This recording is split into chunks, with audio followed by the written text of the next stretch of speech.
ಮನೆಗೆ ಹೆಂಡತಿ ಹೋಗಿದ್ದಕ್ಕೆ ಕರ್ಕೊಂಡು ಹೋಗಿದ್ದಕ್ಕೆ ಸಿಟ್ಟುಗೊಂಡು ಆ ಪತಿ ಇದ್ದಾನಲ್ಲ ಆತ ಮಾಡಬಾರದ ಕೆಲಸಗಳನ್ನು ಮಾಡಿಬಿಟ್ಟಿದ್ದಾನೆ. ಒಂದು ಅತ್ತೆಯನ್ನ ಕೊಂದು ಮುಗಿಸಿದ್ದಾನೆ, ಇನ್ನೊಂದು ಹೆಂಡತಿಯನ್ನು ಕೂಡ ಕೊಲ್ಲೋದಕ್ಕೆ ಮುಂದಾಗಿದ್ದಾನೆ. ಈ ಘಟನೆ ಆಗಿರೋದು ಹಾಸನ ಜಿಲ್ಲೆಯ ಅರಕಲಗೂಡಿನ ರಾಮನಾಥಪುರದಲ್ಲಿ. ಪತ್ನಿ ಮೇಲೆ ಚಾಕುವಿನಿಂದ ಹಲ್ಲೆ ಮಾಡಿದ್ದಾನೆ, ಚಾಕುವಿನಿಂದ ಇರಿದು ಅತ್ತೆಯನ್ನ ಕೂಡ ಕೊಂದು ಮುಗಿಸಿದ್ದಾನೆ. ಫೈರೋಜಾ ಅಹಮದ್ 55 ವರ್ಷ ಮಹಿಳೆ, ಅಳಿಯನಿಂದ ಹತ್ಯೆಯಾದಂತಹ ದುರ್ದೈವಿ ಎನ್ನುವುದು ತಿಳಿದು ಬರ್ತಾ ಇದೆ. ಗಾಯಾಳು ಪತ್ನಿ ಸಮೀರಾಗೆ ಆಸ್ಪತ್ರೆಯಲ್ಲಿ ಚಿಕಿತ್ಸೆಯನ್ನ ಕೊಡಲಾಗ್ತಾ ಇದೆ. ಅತ್ತೆಯನ್ನ ಕೊಂದ ಆರೋಪಿ ರಸೂಲ್ ತಲೆಮರೆಸಿಕೊಂಡಿದ್ದಾನೆ. ಆತನಿಗಾಗಿ ಹುಡುಕಾಟ ನಡೀತಾ ಇದೆ. ಒಟ್ಟಿನಲ್ಲಿ ಗಂಡ ಹೆಂಡತಿನ ಸಾಯಿಸೋದು, ಹೆಂಡತಿ ಗಂಡನನ್ನು ಸಾಯಿಸೋದು, ಸಮಾಜ ಎತ್ತ ಕಡೆಗೆ ಹೋಗ್ತಿದೆ ಅನ್ನೋದೇ ಗೊತ್ತಾಗ್ತಾ ಇಲ್ಲ. ಶುದ್ಧ ಸಂಬಂಧಗಳು ಅಶುದ್ಧತೆ ಕಡೆಗೆ ವಾಲ್ದಾಗ ಇಂತಹ ಘಟನೆಗಳೆಲ್ಲ ಆಗ್ಬಿಡುತ್ತೆ. ಒಂದು ಆತ ಸರಿಯಾಗಿ ಆಕೆಯನ್ನು ನಡೆಸ್ಕೊಂಡಿದ್ದಿದ್ರೆ ಪ್ರಾಬಬ್ಲಿ ಆಕೆ ತವರು ಮನೆಗೆ ಹೋಗ್ತಿರ್ಲಿಲ್ಲ. ಏನಾಗಿದೆ ಅನ್ನೋದು ಗೊತ್ತಾಗಬೇಕಾಗತ್ತೆ ಇಲ್ಲಿ. ಆಮೇಲೆ ಇಷ್ಟೊಂದು ಸಿಟ್ಟು. ಡೀಟೇಲ್ಸ್ ಕೊಡ್ತಾರೆ ಶಶಿಧರ್.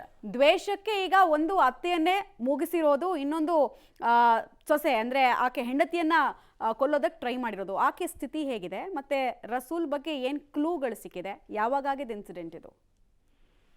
ಮಮತಾ, ನಿನ್ನೆ ರಾತ್ರಿ ಅರಕಲಗೂಡು ತಾಲೂಕಿನ ರಾಮನಾಥಪುರದಲ್ಲಿ ಈ ಘಟನೆ ನಡೆದಿರ್ತಕ್ಕಂಥದ್ದು.